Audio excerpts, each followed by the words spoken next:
Olá, é com grande satisfação a nossa participação do Congresso Internacional Conexões Globais, um espaço tão rico para o debate sobre educação, inovação e impacto social.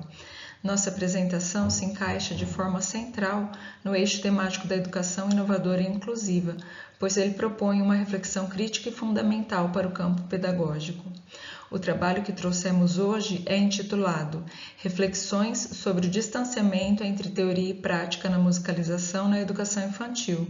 E nesse caso especificamente, esclareço que na educação infantil modalidade creche. Este tema, embora específico, toca em questões metodológicas bem amplas sobre a aplicação do conhecimento acadêmico na realidade da sala de aula.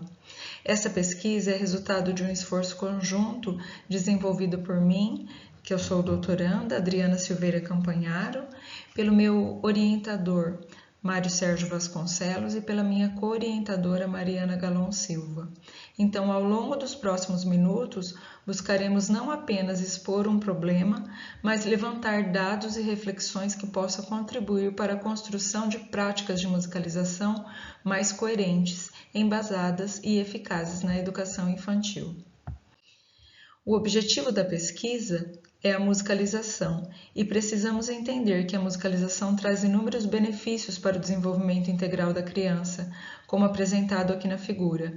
Benefícios para o cognitivo, porque melhora habilidades de pensamento, motor, porque aprimora a coordenação física, social, porque promove a integração e empatia, e sensorial, porque também aguça a percepção sensorial. Mas apesar de ter todos esses benefícios, ainda existe um distanciamento da musicalização nas práticas pedagógicas, e isso está associado a uma fragilidade entre a teoria e a prática. Sendo assim, o estudo trouxe a seguinte questão: quais fatores sustentam a distância entre teoria e prática na musicalização infantil? E aí, pensando sobre esse distanciamento e na fragilidade da teoria e da prática, a gente se questiona, então a culpa é da professora? É fundamental esclarecer que não se trata de uma falha individual do professor. O distanciamento é um problema estrutural mais amplo. Observamos que as docentes demonstram empenho, entusiasmo e interesse pela musicalização, mas suas práticas frequentemente carecem de fundamentação teórica, que são necessárias para uma atuação consistente. Se a musicalização é fundamental para o desenvolvimento integral da criança, mas na prática notamos um evidente distanciamento entre a teoria e a ação, sinalizando uma fragilidade na articulação entre o conhecimento acadêmico e a sala de aula, significa que essas mesmas práticas frequentemente carecem de fundamentação teórica e são marcadas por improviso e por uma compreensão simplificada. Isso indica que as barreiras não estão na vontade do professor, mas sim nas lacunas de formação e na ausência de diretrizes pedagógicas claras. Na verdade, é muito complexo. Não é uma questão de vontade ou dedicação.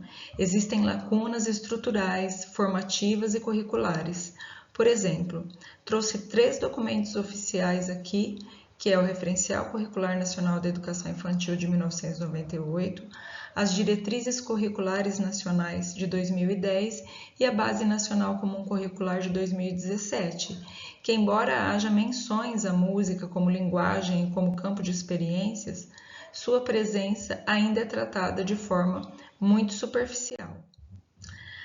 A partir da fragilidade que observamos na articulação entre o saber teórico e a prática, nossa pesquisa se organiza em torno dessa questão central.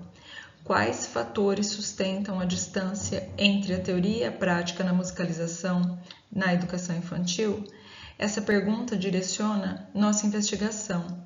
O nosso objetivo não é apenas constatar a lacuna, mas sim refletir sobre os fatores estruturais que perpetuam na formação docente, nas diretrizes curriculares ou na própria concepção da musicalização como área de conhecimento na escola. Nosso objetivo não é culpabilizar, mas sim identificar as causas sistêmicas desse problema.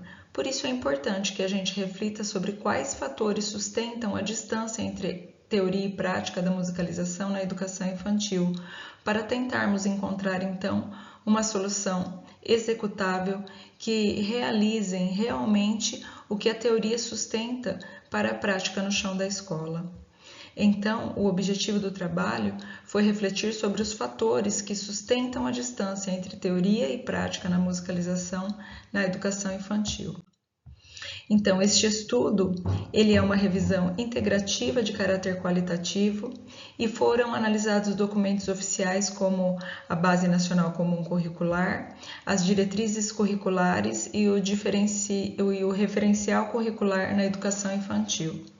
Além disso, dialogamos com autores clássicos e contemporâneos e trouxemos também dados qualitativos de uma pesquisa anterior que realizamos com professoras na educação infantil, na modalidade creche, que foi a minha pesquisa de mestrado, e ela permitiu confrontar a teoria revisada com as percepções e práticas reais do cotidiano escolar, garantindo o rigor necessário para confrontar a teoria com a realidade da prática docente dessas professoras da educação infantil, ilustrando como esse distanciamento se dá na prática pedagógica. Para mostrar então a distância entre teoria e prática na musicalização, eu montei essa figura que representa um iceberg. E o que vemos é a sua ponta. Vemos a falta de implementação da musicalização, vemos professores que usam a musicalização de maneira desvinculada. Só que um iceberg ele é muito maior que a sua ponta, e ao aprofundarmos observamos as fragilidades estruturais com a deficiência na formação desse profissional, a ausência de clareza, pois os documentos são vagos, e a marginalização histórica com a desvalorização da música. Como podemos ver aqui, fiz a categorização de algumas pequenas falas das professoras entrevistadas durante o meu mestrado, demonstrando por meio de uma comparação com a teoria ou as normativas que regem a educação, as lacunas que foram encontradas e que revelam o esvaziamento da musicalização. Destaco que no trabalho que realizei no mestrado, eu trouxe como definição de musicalização a definição de Maura Pena, que diz que musicalizar-se é tornar-se sensível à música, de modo que internamente a pessoa reaja, mova-se com ela, e ainda a autora acrescenta que a compreensão da música, ou mesmo da sensibilidade a ela, tem por base um padrão culturalmente compartilhado, um código para a organização dos sons numa linguagem artística que, socialmente construído, é socialmente apreendido também, pela vivência, pelo contato cotidiano, pela familiarização. E embora também possa ser apreendido, ele pode ser trabalhado na escola. Então, identificamos que, embora exista um empenho e entusiasmo das docentes, a musicalização costuma aparecer de forma intuitiva e improvisada, sem fundamentação teórica. Em muitos casos, ela é vista como um barulho, como, por exemplo, a gente tem aí no quadro, como cantar para acalmar, ou como mera recreação, e não como linguagem estética e cultural com os objetivos pedagógicos próprios. Isso revela que a música ainda é tratada como um saber acessório, o que reforça sua marginalização histórica na escola. A musicalização, assim como outras linguagens artísticas, frequentemente é tratada como um saber acessório. Ela não recebe o mesmo destaque que os conteúdos considerados centrais. Com isso, ela nunca conseguiu se consolidar como um saber estruturante, permanecendo muitas vezes como recurso de apoio e não como conhecimento legítimo. Ela passa a ser vista, então, como uma simples atividade lúdica ou mesmo uma recreação, e não como uma linguagem de grande relevância para o desenvolvimento humano. Esse cenário não surgiu agora. Historicamente, desde o período colonial, a música ocupou diferentes funções no currículo. Já foi instrumento catequético, disciplina de conservatório e depois sofreu várias descontinuidades na escola regular. E voltamos para lembrar que isso também tem relação com os próprios documentos, como o Referencial Curricular Nacional da Educação Infantil, não oferece sequência didática estruturada.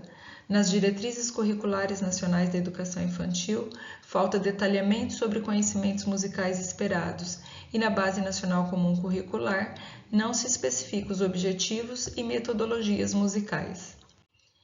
Outro ponto importante é a formação docente. A musicalização costuma ser vista como um campo marginal e a formação de professores, tanto inicial como continuada, não garante a apropriação necessária para práticas fundamentadas.